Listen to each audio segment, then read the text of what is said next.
Hello guys, welcome once again. स्वागत है आपका एक और नई वीडियो में। तो आज देखने जा रही हूँ यूके में मैं एक और घर जो कि 3 BHK है। इतना कॉस्टली नहीं है, देखते हैं कैसा रहता है। तो सबसे पहले बाहर का एरिया दिखाती हूँ, देन बढ़ेंगे आगे। तो इस टाइम खड़ी हूँ मैं स्ट्रीट पे जो कि लिंक करती है रोड को घर के साथ। तो जो मेन रोड है जिस पे बसेस वगैरह चलती हैं, इतना दूर नहीं है, 1 मिनट वॉकिंग डिस्टेंस है। ये जो ग्रीन वाला ट्री नज़र आ रहा है बड़े वाला, वहाँ पे है घर। तो अब मैं वहाँ पे आ चुकी हूँ। तो मेन जो घर है वो स्ट्रीट पे नहीं है, इसके आगे ये छोटी सी एक और गली है, एक और स्ट्रीट है तो जिसमें है वो घर जो देखना है। तो अब मैं घर के सामने आ चुकी हूँ। हार्डली 4-5 घर होंगे इस गली पे, देन आता है ये घर। तो जो स्ट्रीट है वो हाइट पे है और घर को जाने के लिए नीचे 3-4 स्टेयर्स हैं, थोड़ी उतराई भी है यहाँ पे। तो यहाँ पे लगाया हुआ है इन्होंने, थोड़ी पार्क की तरह बना के रखा है। चलो चलते हैं अंदर। तो ये है मेन डोर और साथ में ही है लिविंग एरिया। तो लिविंग एरिया में स्पेस ठीक ठाक है, यहाँ पे सोफे वगैरह है 2-3 रखे हुए और टीवी है। तो इतना ज़्यादा बड़ा नहीं है, बट स्टिल जो मेन विंडो है वो सामने का व्यू देती है। वापस जाते हैं तो सामने है इसके स्टेयर्स जो ऊपर जा रही हैं, एंड आगे बढ़ते हैं। स्टेयर्स के नीचे स्टोरेज एरिया है, आप कुछ भी रख सकते हो, और साथ में है ये किचन।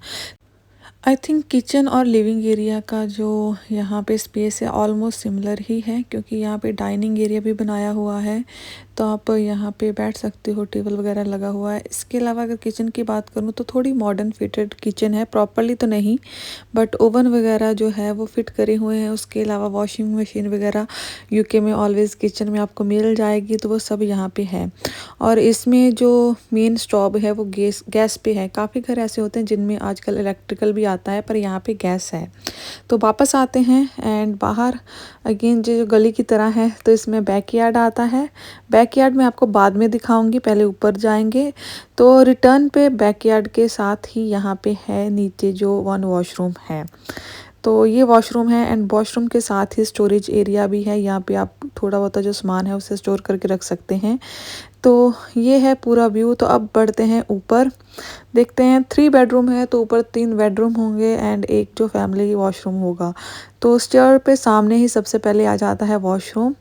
तो वॉशरूम में टब है यहाँ पे, और 3 पीस जैसे नॉर्मल वॉशरूम होता है यूके में, तो ये वॉशरूम 3 पीस है।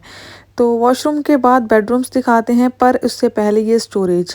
तो 2 बेडरूम के सेंटर में ये अगेन स्टोरेज एरिया है, जिसमें आप सामान वगैरह रख सकते हो। तो या फिलहाल इन्होंने ये स्टोरेज एरिया को शूज़ एरिया बनाया हुआ है, काफ़ी शूज़ वगैरह रखे हुए हैं। बेडरूम दिखाती हूँ। तो ये वॉशरूम के ऑपोजिट साइड फर्स्ट बेडरूम है।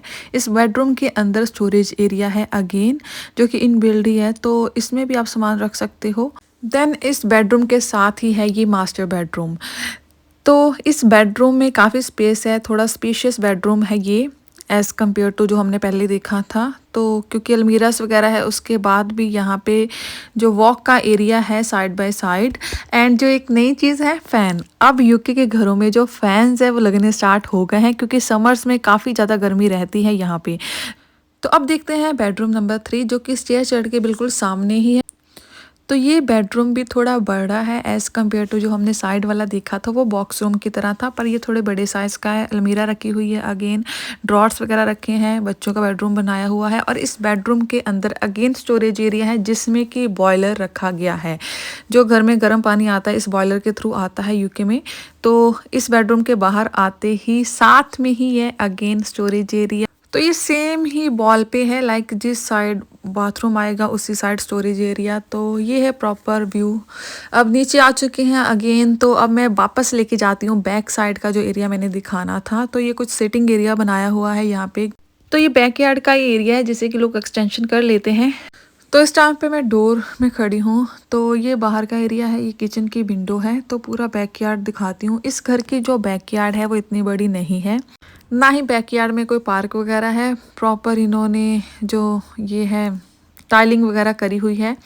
तो क्योंकि ये घर ढलान पे है तो बैकयार्ड को 2 पार्ट में डिवाइड करा हुआ है। एक तो ये नॉर्मल जो है ऊपर वाला एरिया, इसके बाद 3-4 स्टेयर्स जाके नीचे एक और एरिया है। तो इसमें नीचे ये जो है गराज भी है, तो गराज की जो एंट्री है वो बाहर से होगी। तो मैं जूम करके दिखाती हूँ। बाहर और एरिया है, लाइक मुझे लगता है काफ़ी पार्किंग स्पेस है उस साइड। अभी मैं नहीं दिखा सकती, पर मैं जब ये घर का पूरा टूर ये फिनिश कर लूँगी देन हम उस एरिया को भी जाके देखेंगे बाहर से घूम के। क्योंकि अंदर ये जो लकड़ी का डोर है ये इन्होंने लॉक करके रखा हुआ है, आई थिंक यूज़ नहीं करते। पर काफ़ी जो एरिया है नज़र आ रहा है, काफ़ी क्वाइट एरिया है और काफ़ी स्पेस है उस साइड। ऐसा मुझे बोला गया है कि काफ़ी पार्किंग स्पेस अवेलेबल है। तो गैराज में भी गाड़ी लगा सकते हो और उस पार्किंग स्पेस में भी आप गाड़ी लगा सकते हो, क्योंकि फ्रंट में लगाना तो पॉसिबल है नहीं क्योंकि गली से एंट्री है, पर बैक से जो एंट्री है वो खुली है, वहाँ से जो गाड़ी है आ जाएगी। तो ये पूरा बैकयार्ड का एरिया है।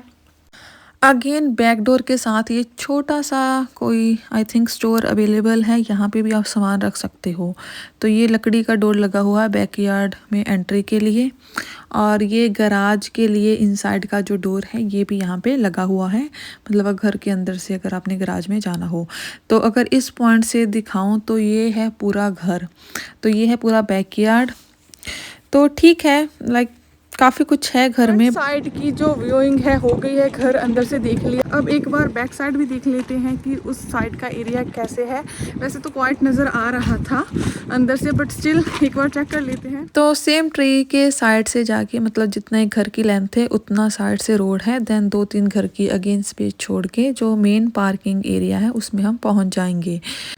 तो इस एरिया में ज़्यादातर घरों का जो बैक साइड के डोर हैं वो हैं, और जहाँ बैक एरिया बोल दो तो अलग अलग तरह से लोगों ने यहाँ पे करे हुए हैं। कुछ लोगों ने गेट लगाया हुआ है ज़्यादातर। तो जिस घर को मैंने फ्रंट से देखा था वो था कॉर्नर से सेकंड वन। तो अगेन कॉर्नर से जो सेकंड वन है, इस घर के गेट वाले घर के जो नेक्स्ट है जो वाइट गैरेज है वो नज़र आ रहा है, साथ में लकड़ी का डोर है। तो काफ़ी ज़्यादा पार्किंग जो स्पेस है यहाँ पे अवेलेबल है, काफ़ी गाड़ियाँ लगी हुई हैं। तो अब चलते हैं बैक उसी मेन स्ट्रीट पे जो कि रोड को लिंक करेगी। तो ये सामने नज़र आ रही है, बस स्टॉप भी वहीं पे है। तो थोड़ा ही डिस्टेंस है बस स्टॉप से इस घर का, नियर बाय ही अवेलेबल है। तो इस टाइम खड़ी हूँ मैं बस स्टॉप पे। तो ये वो ट्री नज़र आ रहा है ग्रीन कलर का, वहाँ पे है घर। साथ में ही है बस स्टॉप के सामने ये कॉर्नर शॉप, पोस्ट ऑफिस भी है। तो अब स्कूल का पता नहीं है बिकॉज नॉर्मली लोग स्कूल भी देखते हैं, पर बेसिक 2 चीज़ें नेसेसिटी की तो पास हैं इस घर के। और बस स्टॉप भी यहाँ पे, और भी काफ़ी बसेस अवेलेबल हैं, काफ़ी और रूट भी नियर बाय अवेलेबल हैं। तो गाइस ये थी प्रॉपर्टी। इतनी मॉडर्न नहीं है पर इतनी ओल्ड भी नहीं है, थोड़ा सा कॉम्पैक्ट है, पर एज़ पर प्राइस जो है वो मुझे लगा कि ठीक है ये घर। तो होपफुली आज की वीडियो आपको पसंद आई होगी। अगर आप किसी स्पेसिफिक टॉपिक के बारे में वीडियो देखना चाहते हैं do let me know in comment section, और अगर आपका कोई डाउट है नीचे मुझे वो भी मेंशन कर सकते हैं। तो जल्दी मिलते हैं नेक्स्ट वीडियो में। Till then keep subscribing, keep supporting, bye bye.